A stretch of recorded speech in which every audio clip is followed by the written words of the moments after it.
ನಮಸ್ಕಾರ ಗೆಳೆಯರೆ, ಕೃಷಿ ಸಂಪದ ಚಾನಲ್ನಿಂದ ಮತ್ತೊಂದು ವಿಡಿಯೋಕ್ಕೆ ನನ್ನ ಮಿತ್ರರಿಗೂ ರೈತ ಬಾಂಧವರಿಗೂ ಸ್ವಾಗತ ಗೆಳೆಯರೆ. ಮತ್ತೊಮ್ಮೆ ಇವತ್ತಿನ ವಿಶೇಷತೆ ಏನಪ್ಪ ಅಂತಂದ್ರೆ, ಎಲ್ಲ ರೈತರಿಗೂ ಮತ್ತು ನನ್ನ ಗೆಳೆಯರಿಗೂ ಇವತ್ತಿನ ವಿಡಿಯೋ ಭಾಳ ಇಂಪಾರ್ಟೆಂಟ್ ಐತ್ರಿ. ಈ ವಿಡಿಯೋನ ಸಂಪೂರ್ಣ ನೋಡಿರಿ.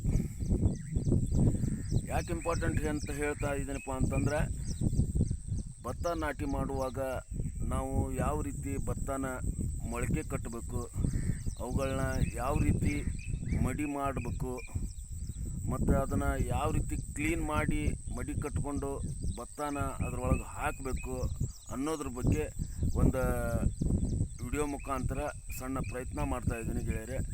ಮತ್ತು ನಾಟಿ ಮಾಡೋ ಟೈಮ್ ಅಂತೂ ನಮ್ಮ ರೈತ ಮಿತ್ರರಿಗೆ ಬಂತೀಗ. ಭತ್ತ ಯಾವ ರೀತಿ ನಾಟಿ ಮಾಡಬೇಕು, ನಾಟಿ ಮಾಡುವಾಗ ಮತ್ತು ಸಸಿಗಳನ್ನ ಯಾವ ರೀತಿ ತಯಾರು ಮಾಡಬೇಕು ಅನ್ನೋದ್ರ ಬಗ್ಗೆನ ಇವತ್ತಿನ ವಿಡಿಯೋದ ವಿಶೇಷತೆ ಐತ್ರಿ. ಮತ್ತು ಯಾರೆಲ್ಲ ನನ್ನ ಚಾನಲ್ನ ಸಬ್ಸ್ಕ್ರೈಬ್ ಮಾಡದೆ ನೋಡ್ತಾ ಇದ್ದೀರಿ, ಅವರೆಲ್ಲ ನನ್ನ ಚಾನಲ್ನ ಸಬ್ಸ್ಕ್ರೈಬ್ ಮಾಡ್ಕೊಳ್ರಿ. ಹಾಗೆ ವಿಡಿಯೋಕ್ಕೊಂದು ಲೈಕ್ ಕೊಡಿರಿ. ಆದಷ್ಟು ಎಲ್ಲ ರೈತರಿಗೂ ಶೇರ್ ಮಾಡಿರಿ. ಬನ್ನಿ ಗೆಳೆಯರೆ, ನಾನು ಯಾವ ರೀತಿ ಭತ್ತನ ನೆನೆ ಹಾಕಿ ಮೊಳಕೆ ಕಟ್ಟಿದ್ದೀನಿ ಮತ್ತು ಅವುಗಳನ್ನ ಯಾವ ರೀತಿ ಮಡಿ ಮಾಡಿಕೊಂಡು ನಾನು ಭತ್ತನ ಸಸಿ ಮಾಡುವಂಥ ಕೆಲಸ ಮಾಡ್ತಾಯಿದ್ದೀನಿ ಅನ್ನೋದ್ರ ಬಗ್ಗೆ ನೋಡ್ಕೊಂಬರೋಣ. ನೋಡಿರಿ, ಮೊದಲನೇದಾಗಿ ನಾವು ಏನು ಮಾಡ್ಬೇಕಂದ್ರೆ, ಭತ್ತದ ನಟಿ ಬೀಜನ ರೆಡಿ ಮಾಡ್ಕೋಬೇಕು.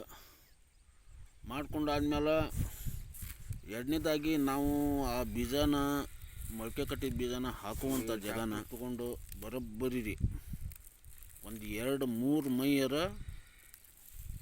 ಗ್ಯಾಜುವಲ್ಲೇ ಹೊಡೆಸ್ಬೇಕು. ಅದನ್ನ ಹೆಂಗಾಗಬೇಕಪ್ಪ ಅಂದ್ರೆ, ಹುಲ್ಲೆಲ್ಲ ರಾಡಿ ಆಗ್ಬೇಕು. ಈಗ ನೆಲದ ಮಣ್ಣೆಲ್ಲ ಈಗ ನೋಡ್ತಾ ಇದ್ದಿರಲ್ಲ, ಈ ರೀತಿ ಸ್ವಲ್ಪ ಬೋರ್ ನೀರು ಬಿಟ್ಕೊಂಡು ಟ್ಯಾಕ್ಟರ್ಲೆ 2 ಮೈ ಆಗಲಿ 3 ಮೈ ರಾಡಿ ಹೇಳುವಂಗೆ ಈ ರೀತಿ ಹೊಡೆಸ್ಕೊಂಡು ಇಟ್ಕೋಬೇಕ್ರಿ. ಹೊಡೆಸ್ಕೊಂಡು ಇಟ್ಕೊಂಡ ಮ್ಯಾಲ ಅದನ್ನು ಹಂಗೆ 3 ದಿನ ಬಿಟ್ಬಿಡ್ಬೇಕ್ರಿ. 3 ದಿನ ಬಿಟ್ರೆ ಏನಕ್ಕಪ್ಪ ಅಂತಂದ್ರೆ, ಹುಲ್ಲೆಲ್ಲ ಕೊಳೆತು ಗೊಬ್ಬರ ಆಕತ್ರಿ. ಗೊಬ್ಬರ ಆದಮೇಲೆ ಇಲ್ಲಿ ನೋಡ್ತಾ ಇದ್ದಿರಲ್ಲ, ಈ ರೀತಿ ಚೌಕ ನಾನು ನೆಲನ ನಮೂನಿ ಬದು ಹಾಕ್ಕೋಬೇಕ್ರಿ.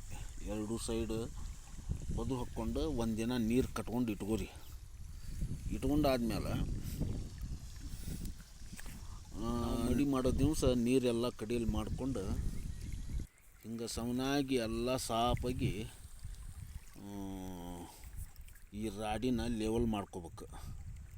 ಯಾಕೆ ಲೆವೆಲ್ ಮಾಡ್ಕೋಬೇಕಪ್ಪ ಅಂತಂದ್ರೆ, ಈಗ ನಾವು ಮೊಳಕೆ ಕಟ್ಟಿದ ಭತ್ತನ ನೆಲಕ್ಕೆ ಒಗೆದಾದ್ಮೇಲೆ ನೀರು ನಿಲ್ಲಬಾರ್ದು. ನೀರು ನಿಂತ್ರೆ ಅದು ಮೊಳಕೆ ಕೊಳೆತು ಹೋಗೋವಂಥ ಇದು ಇರ್ತೈತಿ. ಕೊಳೆತು ಹೋದ್ರೆ ಸಸಿ ಬರೋಂಗಿಲ್ಲ. ಹೀಗಾಗಿ ಈ ಮಡಿ ಒಳಗೆ ಒಂದು ಹನಿ ನೀರು ಬರ್ಲಂಗೆ ಕಡೀಲಿ ಹಾಕ್ರಿ. ಕಡೀಲಿ ಹಾಕಿದ ಮೇಲೆ ನಮ್ಗೆ ಈ ಭತ್ತ ಒಗ್ಯಾಕೆ ನಮ್ಗೆ ಎಷ್ಟು ಅನುಕೂಲ ಆಕತಿ ನೋಡ್ರಿ. ಹಂಗೆ ಒಂದೊಂದು ಅದ ಸೆಂಟ್ರ್ನ್ಯಾಗ ನೀರು ಹೋಗುವಂಗೆ ಎಷ್ಟು ಅನುಕೂಲ ಆಕತಿ, ಎಷ್ಟು ಆ ಜಾಗದಾಗ ಎಷ್ಟು ಮಡಿ ಕುಂದಿರ್ತಾವೆ ಆ ರೀತಿ ಎಲ್ಲ ಮಡಿ ಮಾಡ್ಕೋರಿ. ಈಗ ನನ್ನ ಕಡೆ ನಾ ಹಾಕ್ಕೊಂಡಿದ್ದೀಗ 8 ಮಡಿ ಆಗ್ಯಾವ್ರಿ. ಈ ರೀತಿ ಮಾಡ್ಕೊರಿ. ಮಾಡ್ಕೊಂಡಾದ್ಮೇಲೆ ನಿಮ್ಮ ಕಡೆ ಒಂದು ಹಳೆಯ ಪೈಪ್ ಅದು ಇದ್ರೆ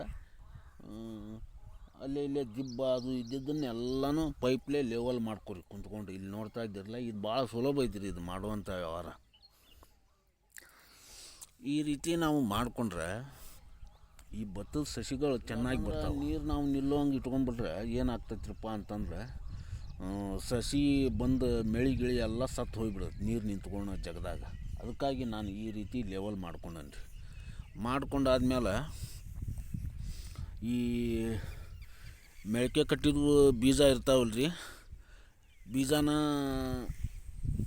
ತೊಗೊಂಬಂದು ಈಗ ನಾ ಏನು ಮಾಡ್ಕೊತೇನೆ ರೀ ಅಂದ್ರೆ, ಇದ್ರ ಮ್ಯಾಲೆ ಸಮನಾಗಿ ಉದುರಿಸ್ತೇನೆ ರೀ. ಯಾವ ಬೀಜ ನಾನು ಮೊಳಕೆ ಕಟ್ಟೇನಪ್ಪ ಅಂತಂದ್ರೆ, ನಮ್ಗೆ ಇತ್ತಾಗ ಈ ಮುಂಡಗೋಡ ತಾಲೂಕು ಹಿಂಗೆಲ್ಲ ನಮ್ಮ ಕಡೆ ಹೆಚ್ಚಿಗೆ ಊಟಕ್ಕೆ ಅಂಥೇಳಿ ಭತ್ತ ಬೆಳಿತಾರೆ ರೀ. ಯಾವ ಭತ್ತಪ್ಪ ಅಂತಂದ್ರೆ 1010 ಇದು 3 ತಿಂಗಳ 3.5 ತಿಂಗಳಿಗೆ ಬಂದುಬಿಡ್ತೈತೆ ರೀ. ಇದು ಅಂದ್ರೆ ಸಸಿ ಆದ್ಮೇಲೆ ಭತ್ತ ಕಟಾವಿಗೆ ಬರುವಂಥ ಭತ್ತ ರೀ ಇದು. ಒಬ್ಬೊಬ್ಬರು ದೊಡ್ಗೆ ಇದೆಲ್ಲ ಮಾಡ್ತಾರೆ ರೀ. ಈಗ ನಮ್ಗೆ ಹೊಲ ಸ್ವಲ್ಪ ಕಡಿಮೆ ಇರೋ ಸಂಬಂಧ ನಾನು ಊಟಕ್ಕಂತೇಳಿ ರೀ ಇದು ಬೆಸ್ಟ್ ತಳಿ ರೀ.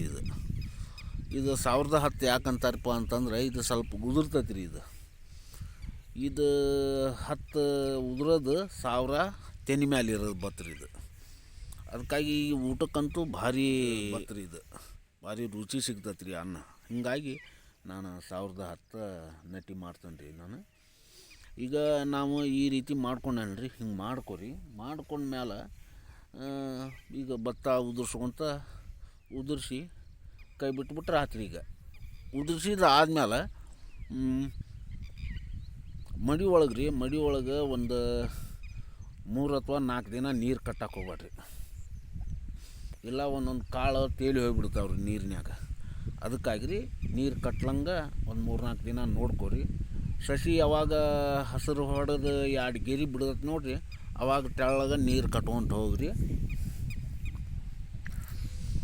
ಅವಾಗ ಮತ್ತೇನು ಅಗಿಗಳು ಸಾಯೋದಲ್ರಿ. ಅದು ಎಷ್ಟು ಅಗಿ ಇರ್ತೈತೆ ಅಷ್ಟು ಪ್ರಮಾಣ ತೆಳ್ಳಗೆ ನೀರು ಕಟ್ಕೊತ ಹೋದ್ರೆ ಸಸಿ ಭಾರಿ ಚೆನ್ನಾಗಿ ಬರ್ತಾವ್ರಿ. ಮತ್ತು ಭತ್ತ ನಾಟಿ ಮಾಡೋಕ್ಕೂ ಅನುಕೂಲ ಆಕೈತೆ ರೀ.